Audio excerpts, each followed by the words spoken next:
आपको बता दें कि जाट आरक्षण को लेकर इस वक्त हरियाणा सरकार एक प्रेस कॉन्फ्रेंस कर रही है। आइए आपको सीधे लिए चलते हैं। उन्होंने भी कहा कि मैं भी अपनी ओर से अपील करता हूं और किसी प्रकार के उनके बयानों से यदि किसी की भावना को ठेस पहुंची है तो उन बयानों को वापस लेने के लिए भी तैयार हैं। संभवतः मीडिया में आ गई होगी या वो मीडिया के, क्योंकि वहाँ बाहर हैं, आज यहाँ नहीं है, विशाखापट्टनम में कोई कमेटी की उनकी मीटिंग है, उसमें वो गए हैं। इस प्रकार की उनकी ओर से मैं सब लोगों को विश्वास दिलाता हूं कि यदि राजकुमार सैनी के किसी बयान से किसी को कोई ठेस पहुंची है तो वो बयान वापस लिए माने जाए। और इस स्थिति का स्थायी समाधान के लिए हम जैसे पहले प्रयत्नशील है। मैं फिर विश्वास दिलाता हूं कि आरक्षण के हम विरोध में नहीं है, बल्कि जो आरक्षण को दिए जाने का रास्ता है, जो संभव रास्ता है, उसको खोलने के लिए चाहे पहले बातचीत हो गई है, उसमें हमने सब बता दिया है, अभी भी एजिटेशन को समाप्त करें, बातचीत के रास्ते खुले हैं। स्थायी समाधान हम सबके सहयोग से करना चाहते हैं। किसी प्रकार का यदि फिजिबल सजेशन, संभव सुझाव ये हमारे सामने आता है तो उसी अनुसार हम लागू करने के लिए तैयार हैं।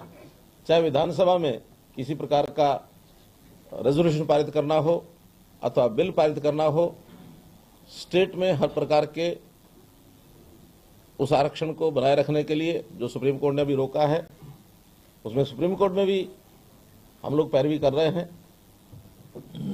एसएलपी भी उस हाई कोर्ट के स्टे के खिलाफ सुप्रीम कोर्ट में कर दी गई है, जिसकी अभी हरियाणा सरकार के द्वारा कल की है जी? नहीं, पहले की हुई, जिसका भी अगली सुनवाई कोई तारीख आने पर ही जल्दी होगी। शिव साहब, कब तक सरकार इंतजार करेगी? जो है सड़कें बंद हैं और कई जो जरूरी चीजें हैं उनकी आपूर्ति नहीं हो पा रही है, तो आपने सारे विकल्प आपने बता दिए हैं कि जिन बिंदुओं पर आप चर्चा कर रहे हैं, अगर अब भी रास्ते नहीं खुलते हैं तो आगे क्या आपकी स्ट्रेटेजी रहेगी?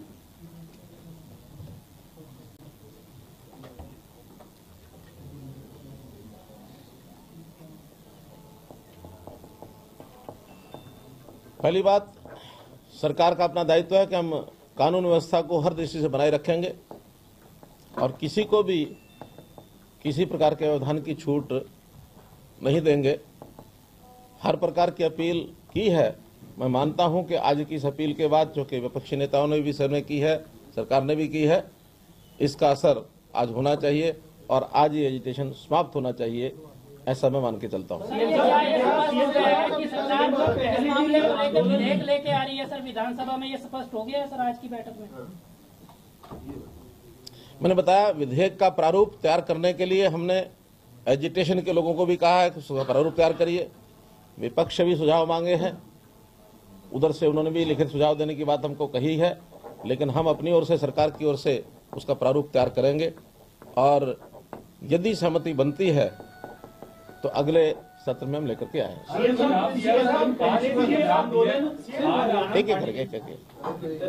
सबसे पहले दिन ये आंदोलन सिर्फ रोहतक के आसपास था, लेकिन आज अगर इस आंदोलन की बात करें तो कालका से लेकर गुड़गांव तक इस आंदोलन में चल रहा है। कब तक आप इस तरीके से इंतजार करते रहेंगे? ये माना जाए कि जो आपका इंटेलिजेंस था वो फेलियर हो गया, सिर्फ आपको यही था कि वो रोहतक के आसपास होगा, लेकिन पूरा प्रदेश इसमें जल नहीं पाएगा? देखिए, इस समय इस प्रकार के बयान देने का कोई अर्थ नहीं है। इस समय तो अर्थ इतना ही है कि हमने अपील की है और सब पार्टियों ने मिलकर के की है और मैं समझता हूं कि आज ये आंदोलन समाप्त होना चाहिए। इससे ज्यादा इसमें अभी उधेड़बुन करने की आवश्यकता नहीं है।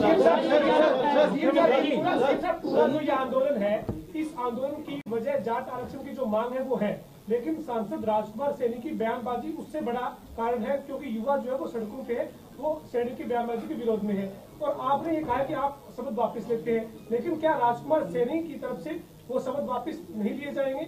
या आप सरकार सुनिश्चित करेगी या नहीं करेगी? लिए जाएंगे, करेगी कि नहीं करेगी? लिए जाएंगे। अब इस मामले में राजकुमार सैनी जो वो क्या सामने आकर सरकार की तरफ से ये कहेंगे कि वो अपने शपथ वापस लेते हैं? मैंने कहा ना, मेरी उनसे बात हुई है, लेकिन चूंकि वो बाहर हैं इसलिए बहुत जल्दी ये सारा मामला हल हो जाएगा। राजकुमार सैनी बाहर से भी वो सोशल साइट के माध्यम से ये कह रहे हैं कि वो 22 को आ रही है लट्ठी और ये पुरानी बात हो गई है। मेरी लेटेस्ट बात अभी हुई है और ये तुरंत इस प्रेस कॉन्फ्रेंस में आने से पहले हुई है। तो जाट आरक्षण के मुद्दे पर मुख्यमंत्री की यही अपील की जो ये एजिटेशन हो रहा है इसे समाप्त किया जाए और साथ ही साथ ये कहा कि उस पर काम किया जा रहा है, उसका प्रारूप जो है वो तैयार किया जा रहा है और अगर सहमति बनती है तो अगले सत्र में इसे लेकर आया जाएगा।